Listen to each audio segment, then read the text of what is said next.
It was a sky divided by philosophy. On one side, the British Spitfire, slender, elegant, built for defense and grace. On the other, the American P-47 Thunderbolt, enormous, loud, built like a flying anvil. They would both become legends, but the story of how they met, clashed, and changed the course of aerial warfare is one that few truly know. Imagine this. The year is 1943. The skies above Europe roar with the sounds of piston engines and gunfire. German fighters slash through bomber formations like hawks through pigeons. And into that chaos, two machines born from two continents rise to prove themselves. The Spitfire, already a hero from the Battle of Britain, known for its elegant wing shape and lightning agility. The Thunderbolt, a later rival, heavy, brutal, and sneered at by many when it first rolled onto the airfields. British pilots called it the Brute. American mechanics called it the Jug. But when they finally shared the same sky, something incredible happened. The clash wasn't about who could turn tighter, climb faster, or dive steeper. It became a question of something far deeper. What does it truly mean to dominate the sky? Because behind every victory was a pilot's fear, courage, and instinct. Behind every design, a nation's belief in how wars are won. So today, we go beyond the myths and museum labels. We uncover how two nations, Britain and America, built two aircraft that fought not just the enemy, but each other's legacy. And by the end, one truth will emerge, that sometimes the best fighter isn't the one that wins the battle, it's the one that changes how the war is fought. Before we start, if you had to climb into one cockpit for your life, the Spitfire's elegant bubble canopy or the Thunderbolt's armored fortress, which would you choose? Before the P-47 and the Spitfire ever roared across the same sky, they were born in different worlds, separated by oceans and by ideas. The Spitfire was the child of urgency. Britain, 1936, clouds of war thickening over Europe. The nation needed a savior in the air, something light, fast, graceful, a weapon elegant enough to dance with death and live. At the drawing board sat Reginald Mitchell, a quiet genius with one obsession: create an aircraft that could turn tighter and climb faster than anything Germany could dream up. His vision? A sleek body, a slender nose, and that perfect elliptical wing, smooth, almost romantic. The Spitfire didn't just look fast, it was fast. Across the Atlantic, the mood was different. America wasn't yet at war, but it was watching. The engineers at Republic Aviation in Farmingdale, New York, were not designing poetry. They were designing survival. They looked at Europe's fragile fighters and said, "Pretty won't win this war." They built the P-47 Thunderbolt, a monster of metal and power. At first glance, it looked wrong, too big, too heavy, too late. Even its creators joked that it looked like a milk jug with wings. But there was method in that madness. The heart of the P-47 was the Pratt & Whitney R2800 Double Wasp, an ATN cylinder beast that could push the aircraft past 400 miles per hour and survive direct hits that would rip smaller planes apart. The cockpit was armored, the frame thick, and the fuselage could take punishment and keep flying. It wasn't built for elegance. It was built for pilots who wanted to come home. Meanwhile, in Britain, the Spitfire was already taking shape as something of a national treasure. Every curve seemed to whisper defiance. The Royal Air Force saw it as the sword that would guard the realm. It was light, responsive, and human, almost alive under the pilot's touch. When the first prototypes took off, test pilots described the sensation like flying thought itself. It turned on a dime, rolled with ease, and made even average pilots feel like aces. In contrast, early Thunderbolt testers felt they were wrestling a bull. Its controls were heavy, its climb rate disappointing, its engine prone to overheating. Some even doubted it would ever be a proper fighter. But the U.S. Army Air Forces saw something deeper. a frame that could evolve, a machine that could escort bombers across entire continents, a fortress with wings. While Britain's factories relied on craftsmanship, hand-fitted rivets, small teams, fine tolerances, American plants embraced assembly line mass production. Where the Spitfire was sculpted, the Thunderbolt was forged. Each reflected the soul of its maker. Britain was fighting for survival. America was preparing for dominance. By the time war fully erupted, the Spitfire was already famous, the hero of Dunkirk, the guardian of London. Its image filled newspapers and propaganda reels. Children built wooden replicas and dreamed of flying one. The Spitfire wasn't just an aircraft, it was hope. The Thunderbolt arrived later, in 1942, uncelebrated, underestimated, and almost unwanted. American pilots fresh from training wanted the nimble P-40 or the shiny new P-38. The P-47 looked like a brute. But first impressions can lie. Once it reached combat squadrons in Europe, pilots began to notice something remarkable. It might not turn like a Spitfire, but it could dive faster than anything alive. It could take a cannon shell, lose a cylinder, and still bring its pilot home. And when its 8.50 caliber machine guns fired, the sky itself seemed to tremble. In a way, the Spitfire and the Thunderbolt were two sides of the same coin, both born from fear, but forged in very different flames. One trusted in elegance and speed, the other in raw force and resilience. Each nation had built not just an airplane, but a reflection of itself. Because wars aren't only fought with weapons, they're fought with beliefs about what keeps a pilot alive. So when these two machines finally met over the war-torn skies of Europe, the world saw more than a contest of wings. It saw the meeting of two ideas and the start of a rivalry that would test everything engineers and pilots thought they knew about the limits of flight. They say beauty is in the eye of the beholder, but in war, beauty has to survive a dogfight. When the Spitfire and the Thunderbolt first shared European skies, it was immediately clear these two fighters represented opposite ends of engineering philosophy. The Spitfire was poetry in metal. Its wings, that perfect elliptical shape, reduced drag and gave it an almost supernatural ability to turn. Pilots said it responded to the lightest touch, like the aircraft could read your thoughts before you moved. Even the way it caught sunlight at altitude looked effortless, as if the plane itself knew it was born to be admired. But that beauty came at a cost. The Spitfire's thin skin and liquid-cooled engine made it delicate. A single bullet to the radiator could turn a glorious flight into a desperate glide home, and the price of its perfection was fragility. The Thunderbolt, on the other hand, was all muscle, a blunt instrument in an age of duels. Its Pratt & Whitney R2800 engine gave it brute power few could match. Unlike the Spitfire's fragile inline Merlin engine, the Thunderbolt's radial beast could take shrapnel, lose cylinders, and still churn out horsepower like nothing had happened. Pilots joked that you could shoot half the P-47 apart and it would still find its way home, mostly because it often did. And it wasn't just the engine. The Thunderbolt was layered in armor. The pilot sat cocooned inside steel plating. Its bubble canopy offered panoramic vision, turning dogfights into 360-degree survival games. It weighed more than twice as much as a Spitfire, but at high speeds, that weight turned into a weapon. Because once a Thunderbolt dived, nothing could follow. The Luftwaffe found that out the hard way. German pilots would chase, only to watch the P-47 drop into a vertical dive, the airframe howling, control surfaces trembling, altimeter spinning, and the enemy's guns growing smaller and smaller in the rearview mirror. Down below, ground crews would hear it before they saw it, a deep thunder rolling across the clouds, the sound of a P-47 punching through the air at speeds few fighters dared to reach.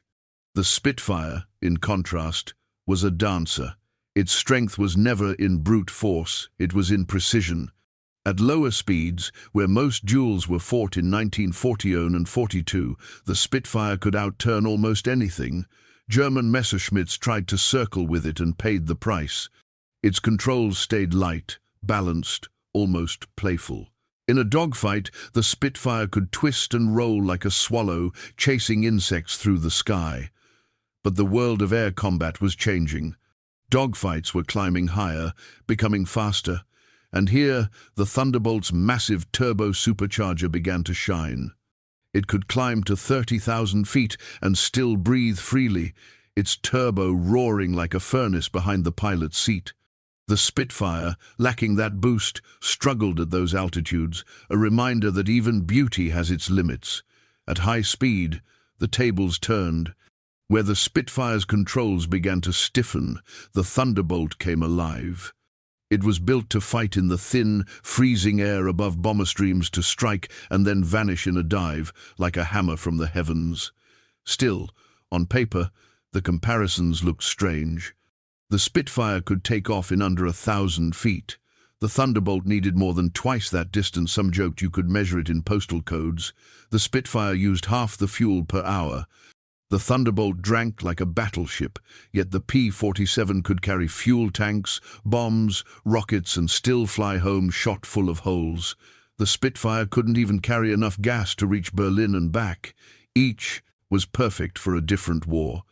The Spitfire was built for defense, the Thunderbolt for domination.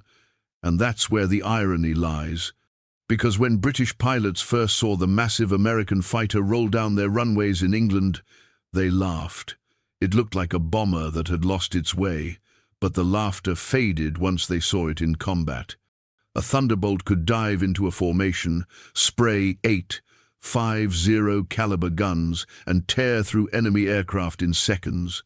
Those 8 guns weren't just weapons, they were statements.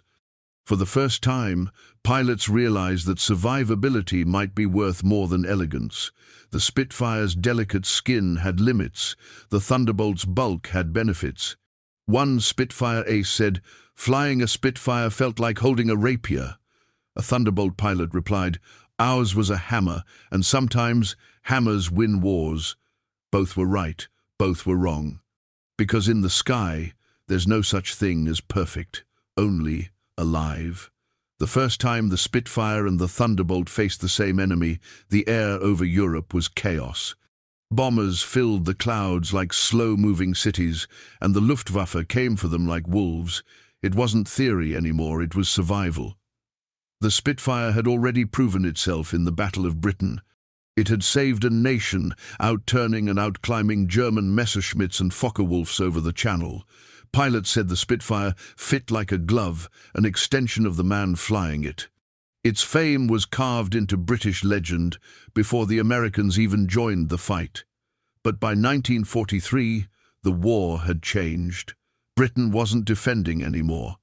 Now, the Allies were taking the fight to Germany, and that's where the P-47 Thunderbolt entered the story. When American bomber groups began daylight raids over occupied Europe, they expected losses. What they didn't expect was the Luftwaffe's precision and ferocity. Squadrons of Fw-190 and Bf-109 tore into the formations. The bombers needed protection and fast. The Thunderbolt was thrown into the fire. At first, it struggled. Its short range meant it could only escort bombers part of the way, usually just to the French coast. Once it turned back, German fighters pounced on the now unprotected bombers. The losses were devastating. But something started to shift. American pilots began to understand their machine. They realized that at high altitude, with the turbo supercharger howling, the P-47 could outdive and outgun almost anything. They stopped trying to fight like Spitfire pilots and started fighting like Thunderbolt pilots. No more circling duels, no more fancy turns. They hit fast, hit hard, and used their weight like a weapon. Boom, zoom, gone. The Luftwaffe learned quickly, chasing a Thunderbolt into a dive was suicide. Even German ace Günther Rahl admitted, "We could never follow them down." The Spitfire, meanwhile, was fighting its own evolution. By the time the Americans were escorting bombers, the Spitfire's early marks were already outdated. The Luftwaffe had grown faster and deadlier, and the Spitfire had to evolve. The Mk IX, armed with a two-stage supercharged Merlin, was born out of desperation to match the new German W-190, and it did barely. But in the skies over France, where both British and American pilots flew side by side, the contrasts were striking. The Spitfire could turn tighter.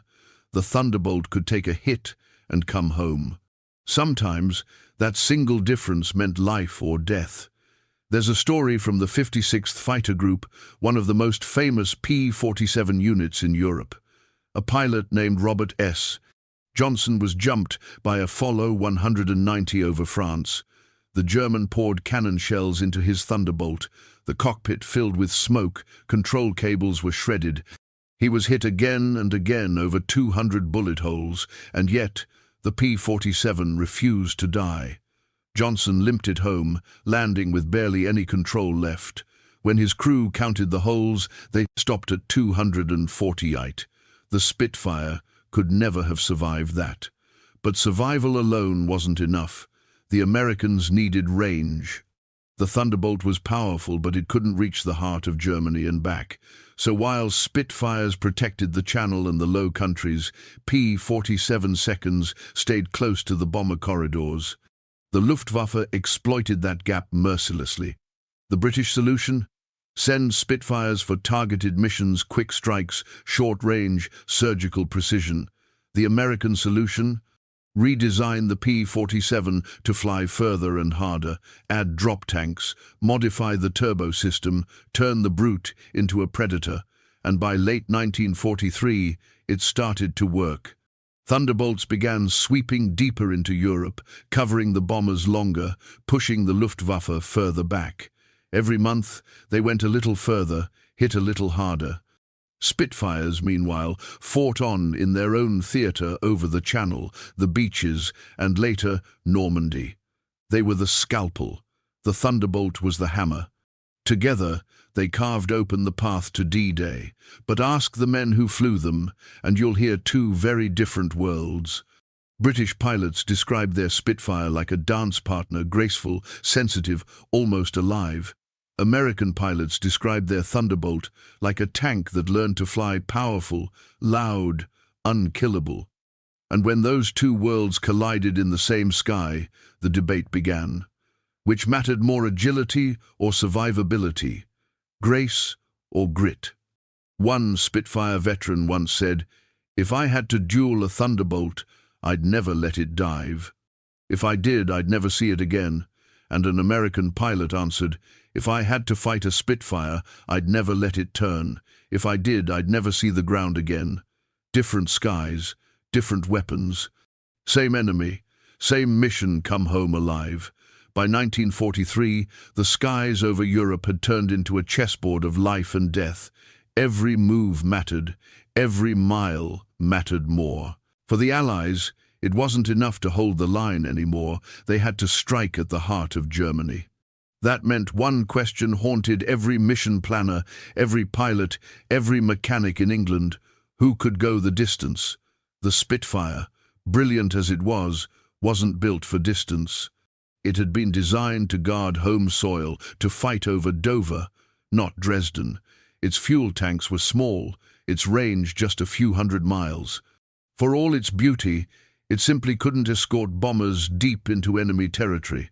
The P-47 Thunderbolt, meanwhile, was like a marathon runner trapped in a sprinter's body.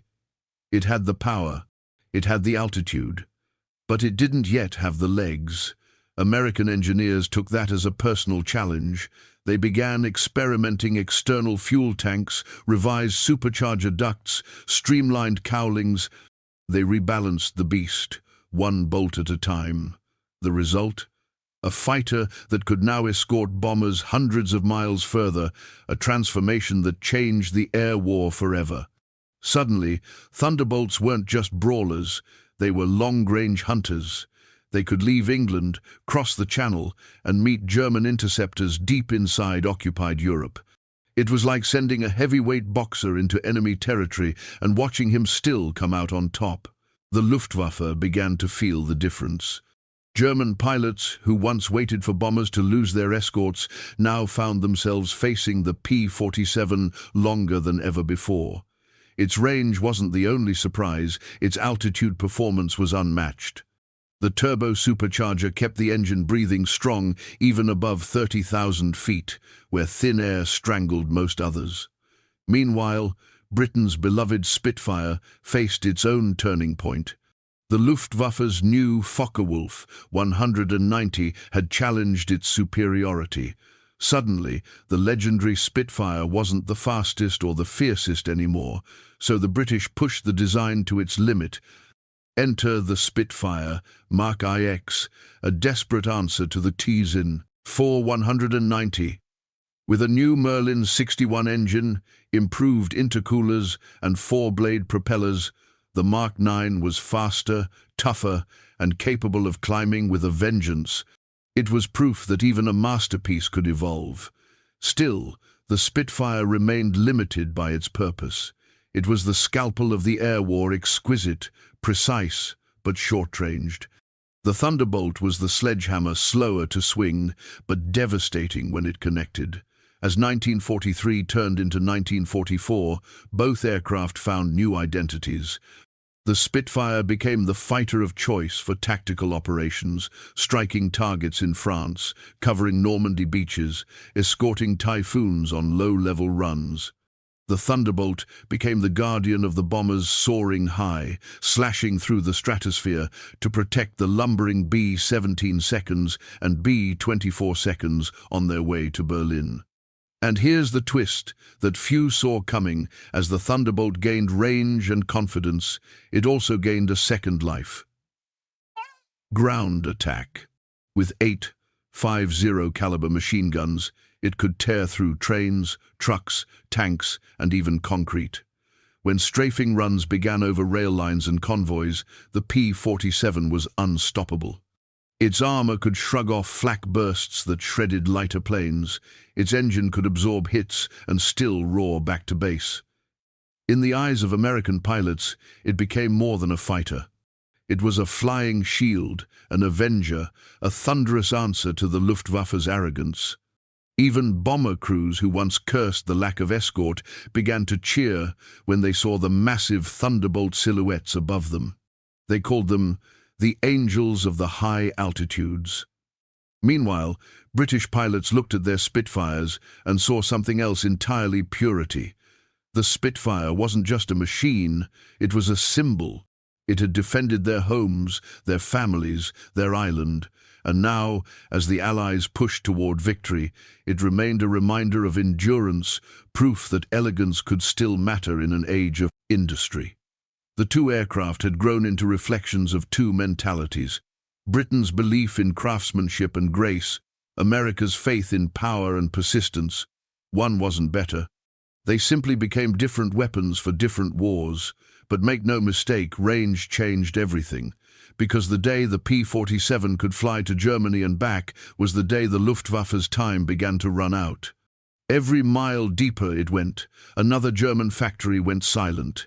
Every fuel tank added meant another bomber crew survived. And when Thunderbolts began returning from missions with bullet holes, oil leaks, and half their cylinders gone but their pilots still alive, even Spitfire veterans had to admit the brute had become a predator. They were allies on paper, but in the skies above Britain, the Spitfire and the Thunderbolt became rivals. It started innocently: training flights, joint exercises, the Royal Air Force and the U.S. Army Air Forces sharing the same airfields, the same pubs, and sometimes the same pride.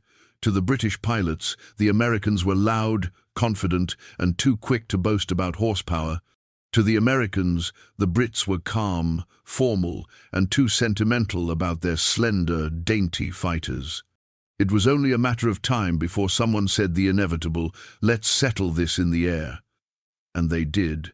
The first friendly duel, somewhere over southern England, late 1943, a Spitfire Mk IX and a P-47C climbed into the same patch of sky for a mock dogfight. The rules were simple: no guns, just skill. What happened next would become the stuff of airfield legend. The Spitfire got the first turn. It looped gracefully, swung into a tight circle, and was instantly on the Thunderbolt's tail. The British pilot laughed over the radio. "You Yanks built a bomber, not a fighter." But the laughter didn't last long. The Thunderbolt nosed down, fired up its turbo, and went into a dive so steep that the Spitfire's pilot didn't dare follow. The P-47 dropped like a meteor, then pulled out low, roaring back up in a zoom climb with that radial engine screaming. When the Spitfire came around again, the Thunderbolt was behind him. That was lesson number 1. Never chase a Thunderbolt down. 2 different battlefields in one skyward spread fast. British pilots learned to keep fights tight and slow. American pilots learned to fight fast and high. The result was an unspoken respect and a quiet rivalry that never went away. The Spitfire's controls were featherlight. At 250 miles an hour, it could pivot around its own shadow. The Thunderbolt, by comparison, felt heavy until it hit 400 miles per hour. Then, suddenly, the big American fighter felt alive, stable, unstoppable. British instructors began warning trainees. Above 20,000 feet, don't underestimate the jug. It's not what it seems. And when the 2 aircraft flew together in formation, silver Thunderbolts and green Spitfires slicing through the same clouds, they looked like 2 generations of flight, side by side. True combat encounters. Though they never officially fought each other in anger, there were times when lines blurred. In the chaos of the D-Day build-up, with hundreds of Allied aircraft in the sky, misidentifications happened. One report describes a Spitfire pilot mistaking a P-47 for an enemy Fw-190 and firing a short burst before realizing his mistake. Luckily, no one was hit. But the embarrassed pilot later wrote, "I'd never seen an aircraft that big move that fast." That story spread like wildfire, and the Americans loved it. They painted German targets only on their fuselages as a joke, but behind the humor was pride, respect in rivalry. Over time, that rivalry turned to admiration. The Spitfire pilots admitted they couldn't match the Thunderbolt's dive or firepower. The Thunderbolt pilots admitted they couldn't hope to outturn or outclimb a Spitfire below 10,000 feet. Each had something the other didn't, and together they covered every weakness the other had. A U.S. pilot named Francis Gabi Gabreski, one of the top Thunderbolt aces, once said, "The Spitfire was like a duelist's sword. The Thunderbolt was a sledgehammer. You don't pick one over the other, you pick the one that wins your fight." There were even unofficial exchange flights. American pilots got to fly Spitfires, and British pilots climbed into Thunderbolts. The reactions were priceless. RAF Lieutenant Tom Neal described his first Thunderbolt flight. "It felt like driving a bulldozer through the clouds. But once it was airborne, you realized that bulldozer could outrun the devil himself." And one American pilot, after flying the Spitfire, wrote home, "It's like wearing wings instead of flying them. Beautiful but fragile." These mock duels weren't just training, they were revelation. They taught pilots from both nations that there was no single formula for victory. Speed alone didn't win. Agility alone didn't survive. Endurance alone didn't dominate. It took all 3, and that realization reshaped Allied air tactics. The British and Americans stopped trying to fight like each other and started fighting together. Spitfires handled quick-response missions over Normandy. Thunderbolts flew long-range sweeps, clearing the air for bombers and pummeling German supply lines. A moment above it all, one story survives from D-Day morning. A formation of Spitfires flew low along the beaches while, far above, Thunderbolts circled in the thin blue air, ready to strike. An RAF pilot radioed up to a U.S. squadron. "You're looking rather grand up there, boys." The reply came back, "And you're looking damn fine down there." That was the day rivalry turned into unity. 2 different wings, one purpose. Not every battle of the air war was fought in the clouds. Some were fought in silence on the ground, in freezing hangars, under dim lamps, with oil-stained hands and no applause. Because behind every Spitfire and every Thunderbolt, there stood men who never fired a single shot, but decided whether the next pilot lived or died. The Spitfire, for all its elegance, was a mechanic's nightmare. Its thin skin and tight tolerances demanded perfection. Every rivet, every control cable, every spark plug had to be fitted just right, or the whole aircraft could flutter itself apart at altitude. Even small field repairs could take hours. Ground crews described it as maintaining a racehorse with battlefield tools. But they did it anyway. Night after night, in the bitter English cold, they patched bullet holes with aluminum sheets, replaced propeller blades, cleaned guns, and tuned Merlin engines until dawn. Many had never flown themselves, but they knew every bolt they turned meant one more pilot would come home. The Thunderbolt, in contrast, was built like a blacksmith's dream. It was tough, forgiving, and easy to work with. The big radial engine could take punishment and still roar back to life. A mechanic could change cylinders, swap turbos, even replace an oil cooler without taking the plane apart. One crew chief famously said, "You could fix a jug with a hammer and a prayer," and that wasn't far from the truth. The Thunderbolt's design, though bulky, made it easy to maintain in muddy, improvised airfields across France and Belgium. When the weather turned brutal, the Americans simply dragged tarps over their machines and kept working. The P-47 could take it, and so could they. But maintenance wasn't just about machines. It was about morale. Spitfire squadrons were small, tight-knit, and deeply emotional units. Each plane had a name, often hand-painted by the crews: the Swan, Lily of the Valley, Spirit of Kent. They cared for them like living creatures. When a pilot didn't return, the crew would silently clean the cockpit, remove the personal items, and prepare it for the next man, sometimes within hours. It wasn't duty, it was grief, disguised as professionalism. For the Americans, things were bigger, louder, faster. P-47 groups were sprawling operations with dozens of machines being serviced at once. Engines roared, wrenches clanged, cigarettes burned down on the tarmac. The crews took pride in power, not polish. When a pilot taxied back with holes in his wings, the ground team didn't flinch, they cheered. If the jug came back smoking, leaking, and limping, it was proof of what they already knew.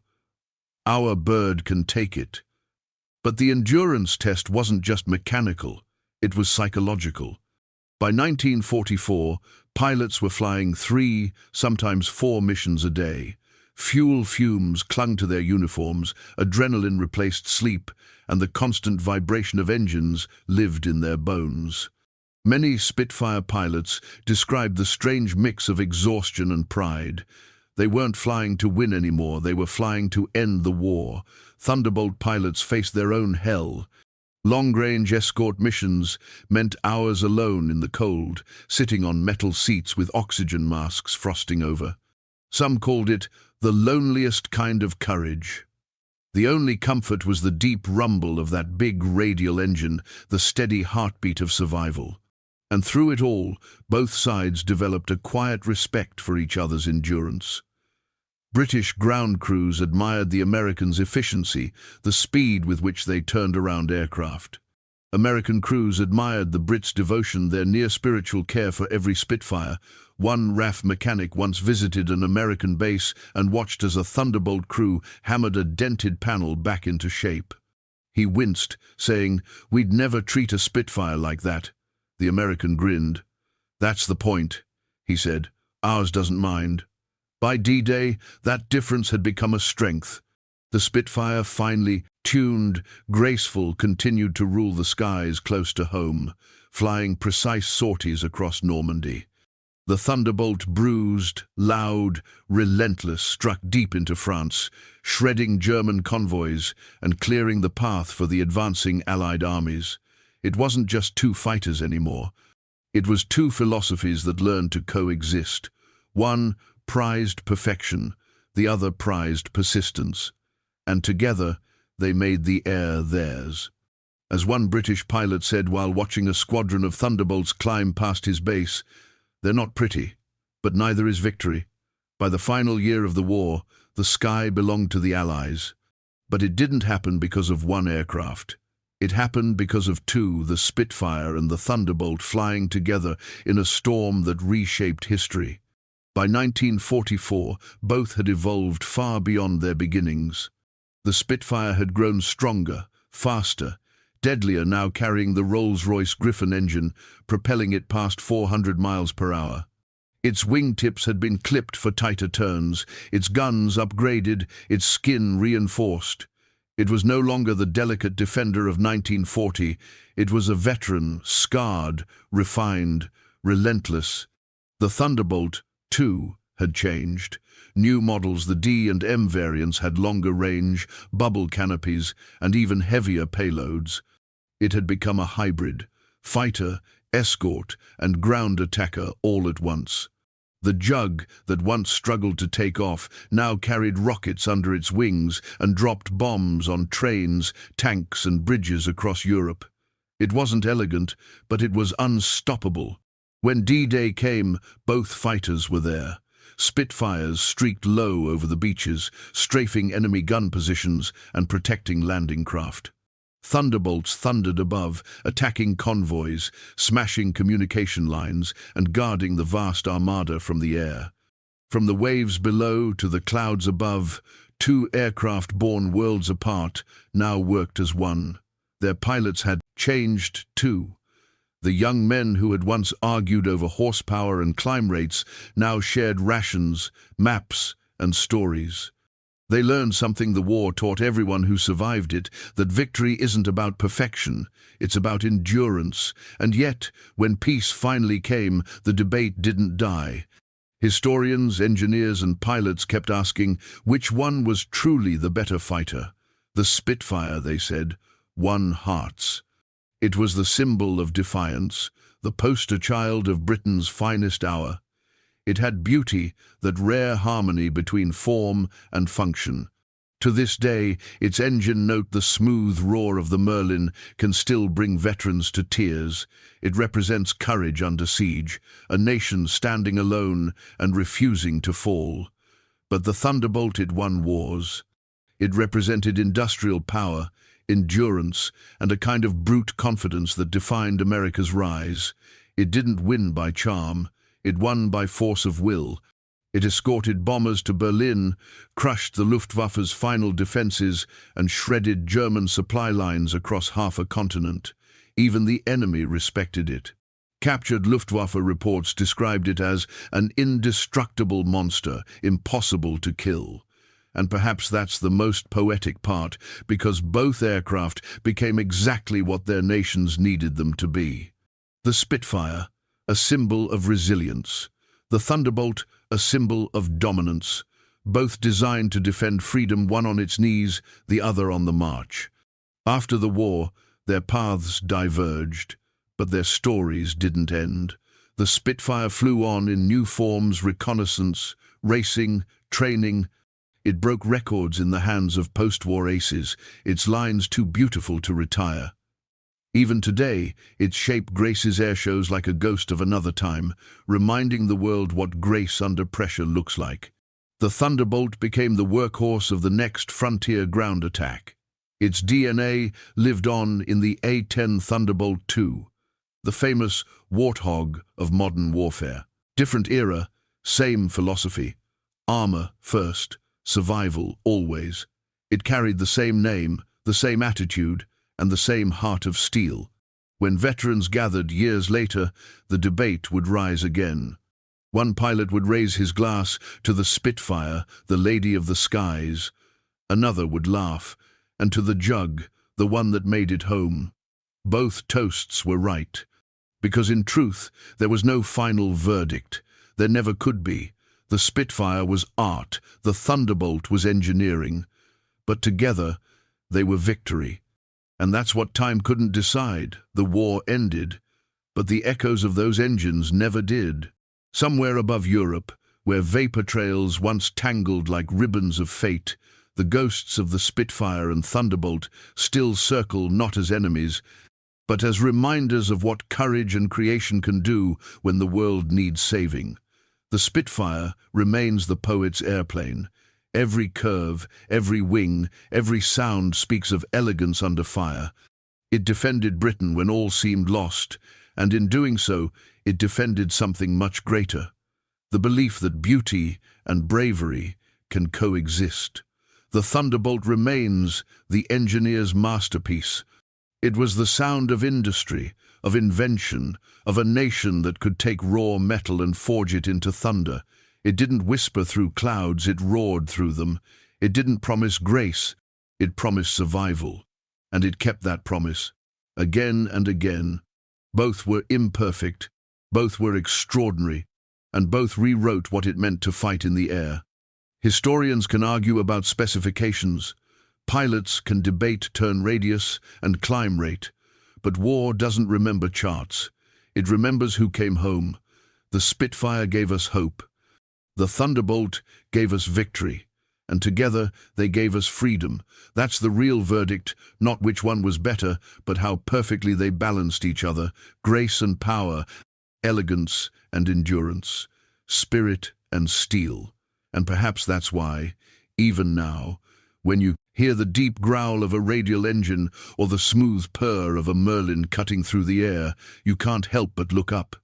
Because somewhere inside us all, those two sounds still mean the same thing: that humanity, even in its darkest hour, could build something that beautiful and make it fly. So tell me, if you had to choose one to climb into for your final flight, would it be the Spitfire, the elegant defender, or the Thunderbolt, the unbreakable warrior? Your answer might say more about you than about them.